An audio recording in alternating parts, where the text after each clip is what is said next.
Management and leadership learning from the book Kurukshetra to Boardroom inspired by Sri Bhagavad Gita verse number 2.31 featuring Air India।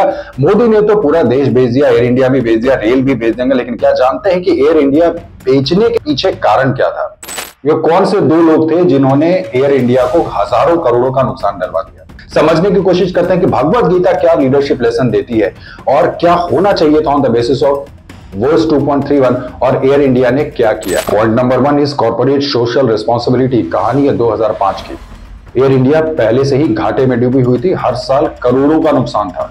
कर्मचारियों की salary उधारी से दी जाती थी, लेकिन फिर एक दिन दिल्ली के कॉन्फ्रेंस रूम में एक फैसला हुआ जिसने इस कंपनी की रीढ़ तोड़ दी। 50,000 करोड़ रुपए में 111 नए जहाज खरीदने का ऑर्डर। एक सीनियर अफसर ने डरते हुए बोला भी था कि सर हम पहले से ही घाटे में हैं, लेकिन उसकी आवाज दबा दी गई क्योंकि इन सब के पीछे थे उस वक्त aviation minister mister Praful Patel. और फिर आया एक सनसनीखेज खुलासा। एयर इंडिया के ex executive director mister Jitendra Bhargava ने एक किताब लिख डाली, डिसेंट ऑफ एयर इंडिया, जिसमें इन अंदरूनी फैसलों की काली सच्चाई सामने आई। सीएजी की रिपोर्ट ने भी कहा कि इन फैसलों का कोई आर्थिक आधार नहीं था। नतीजा यह हुआ कि हर साल 5,000 करोड़ का ब्याज और 2012 तक घाटा 20,000 करोड़ का हो चुका था एयर इंडिया का। दिखावे के नाम पर सिर्फ बर्बादी हुई। तालियां लेने के लिए एयर इंडिया को ही दांव पे लगा दिया। लेकिन जब ये लूट सामने आई 2014 में, जब नई सरकार आई तो मोदी सरकार ने केस खोला। 2017 में पटेल पर सीबीआई का शिकंजा कसा और अगले ही साल शुरू हुआ डिसइन्वेस्टमेंट का खेल। बर्बादी का हिसाब तो देना ही पड़ेगा। सीएसआर मतलब कॉर्पोरेट सोशल रिस्पॉन्सिबिलिटी होती है, लेकिन जब ये स्वार्थ और दिखावे में बदलती है तो ये बन जाता है corporate self rule. Point number 2 from the verse 2.31 is leadership integrity. लेकिन यहां पर नेतृत्व ईमानदारी छोड़ चुका था।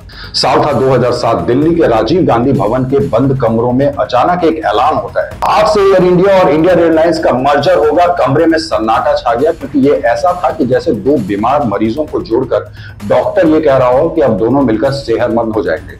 दोनों कंपनियां पहले से ही सुपर लॉसेस में थी, कर्मचारी नाराज थे, बैलेंस शीट लाल थी, हालात नाजुक थे। लेकिन तब के aviation minister mister Praful Patel और सीएमडी मिस्टर वी तुलसीदास ने मुस्कुरा कर कहा था कि इट्स अ हिस्टोरिकल मूव। उस मीटिंग में किसी ने चुपचाप फाइल पर यह भी लिख कर दिया था कि sir this merger will be suicidal, मगर वो आवाज सिस्टम में दफना दी गई। लीडरशिप इंटीग्रिटी खत्म हो चुकी थी, ट्रांसपेरेंसी गायब थी और फिर 3 साल में सालाना घाटा बढ़कर पहुंच गया 7,000 करोड़। हर महीने टैक्स पेयर की जेब से उड़ते रहे 1,000 करोड़। 18 अगस्त 2011 को सीएजी की रिपोर्ट आई। उस वक्त कांग्रेस की सरकार थी, संसद में पेश की गई, जिसने सब सच उजागर कर दिया। मर्जर का कोई आर्थिक आधार ही नहीं था। 2014 में सत्ता बदली, 2017 में सीबीआई की जांच शुरू हुई, 2019 में केस दर्ज हुआ और आखिरकार 8 अक्टूबर 2021 को हुई पारदर्शी बोली प्रक्रिया में टाटा की सबसे ऊंची बोली लगी और 27 जनवरी 2022 को नई दिल्ली के राजीव गांधी भवन में एयर इंडिया को औपचारिक रूप से टाटा ग्रुप को सौंपा गया।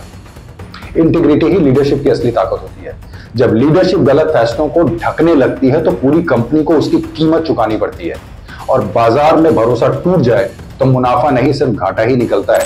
Point number 3 is employ engagement. लेकिन यहां पर नेताओं ने टीम की ही आवाज दबा दी। साल था 2007। मर्जर के अगले दिन अखबारों में हेडलाइन छपी कि एयर इंडिया एक नई उड़ान, लेकिन जमीन पर हालात बिल्कुल उलट थे। पायलट्स ये बोल रहे थे कि हमारे सीनियरिटी का क्या होगा, स्टाफ ये बोल रहे थे कि आप पोस्ट किस कंपनी के हिसाब से चलेगी। अफसर सारे चुप थे, यहां तक कि उस वक्त के civil aviation secretary mister Ajay Prasad ने भी कुछ नहीं कहा।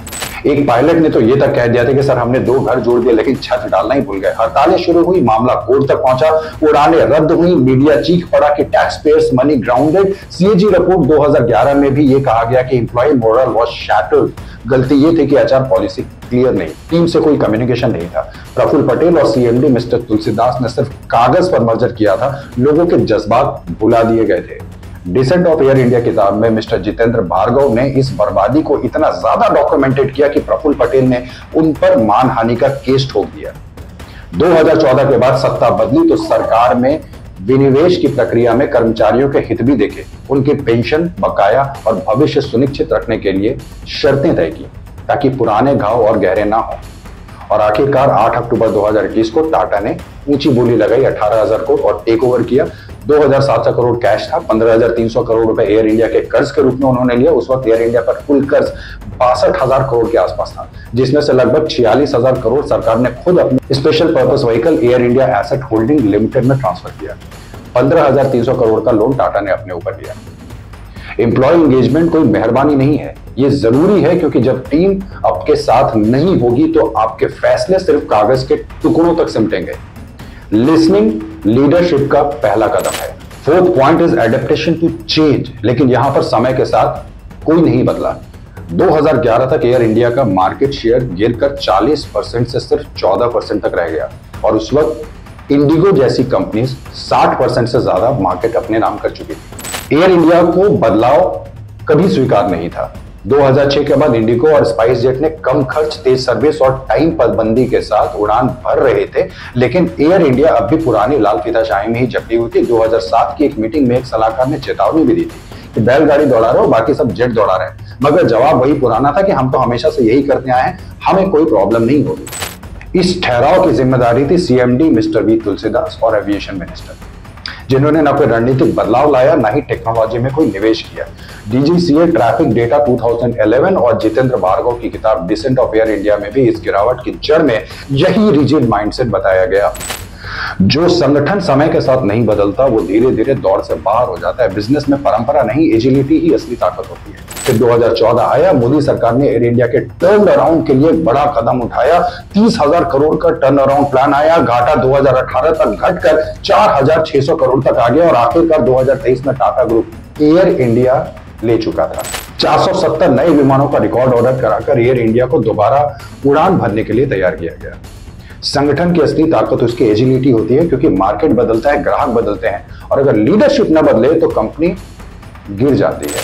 The fifth point is innovation and risk taking. जब डर ने यहां पर बर्बादी लिख दी। 2012 तक तो एयर इंडिया का घाटा 27,000 करोड़ पार हो ही चुका था। दूसरी तरफ इंडिगो मुनाफे में उड़ रहा था, क्योंकि IndiGo loyalty programme, cargo innovation and ancillary revenue के जरिए कमाई के नए रास्ते खोज रहा था। एयर इंडिया इन सबसे कतराता रहा। 2008 में एक कंसल्टेंसी ने यह भी सुझाव दिया कि कार्गो बिजनेस में प्राइवेट पार्टनर लाओ और हर साल आप 1,500 करोड़ का फायदा कर सकते हो, लेकिन एयर इंडिया के बोर्ड ने इस प्रपोजल को ठुकरा दिया। भाई इसमें स्वार्थ नहीं था ना, इसमें तो कंपनी प्रॉफिट में चली जाएगी। सिस्टम में इनोवेशन से ज्यादा डर था और रिस्क से ज्यादा रुकावट थी। प्रफुल्ल पटेल और उनके बोर्ड ने स्टेटस क्यू को ही सेफ माना, और यहीं से शुरू हुई एयर इंडिया की बर्बादी। रिपोर्ट सीएजी में भी लिखा गया कि कोई भी इनोवेशन सॉल्यूशन नहीं अपनाया गया। जितेंद्र भार्गव की किताब में भी यही पूरी कहानी डॉक्यूमेंटेड है। इनोवेशन में ही सर्वाइवल है, क्योंकि बाजार उसी का होता है जो रिस्क लेकर बदलाव लाता है। जो स्टेटस क्यू में अटका रहेगा उसको गिरना ही है। लेकिन बदलाव आया। 2017 में मोदी सरकार ने एविएशन मार्केट को डीरेगुलेट कर दिया। उड़ान योजना के जरिए रीजनल कनेक्टिविटी 5 गुना ज्यादा बढ़ाएगी, और स्ट्रेटेजिक डिसइन्वेस्टमेंट से एयर इंडिया को प्राइवेट एयरलाइन मैंडेट के साथ जोड़ने का नया रास्ता खोला गया। कस्टमर सेंट्रिक अप्रोच होनी चाहिए। यहां पर एयर इंडिया ग्राहक को ही नजरअंदाज कर रहा था। 2012 में पहली बार इंडिगो ने एयर इंडिया को पछाड़ दिया था। एयर इंडिया का सालाना घाटा 7,000 करोड़ पहुंच गया था।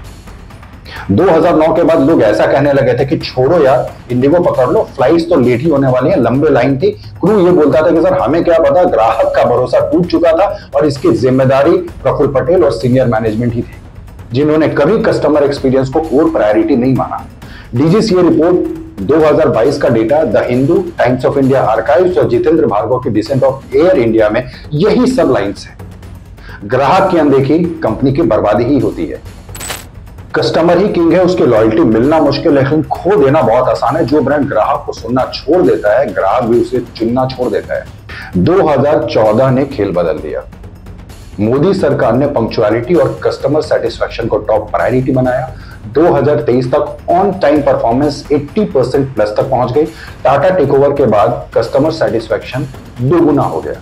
ब्रांड वापस बन रहा था। आज एयर इंडिया फिर से खड़ी हो रही है, क्योंकि अब डिसीजंस डर से नहीं दृष्टि के लिए जा रहे हैं, और यही फर्क लाता है नेता और लीडर में, घमंड और गीता में, और बर्बादी और बदलाव में।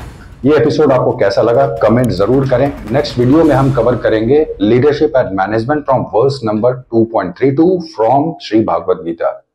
धन्यवाद।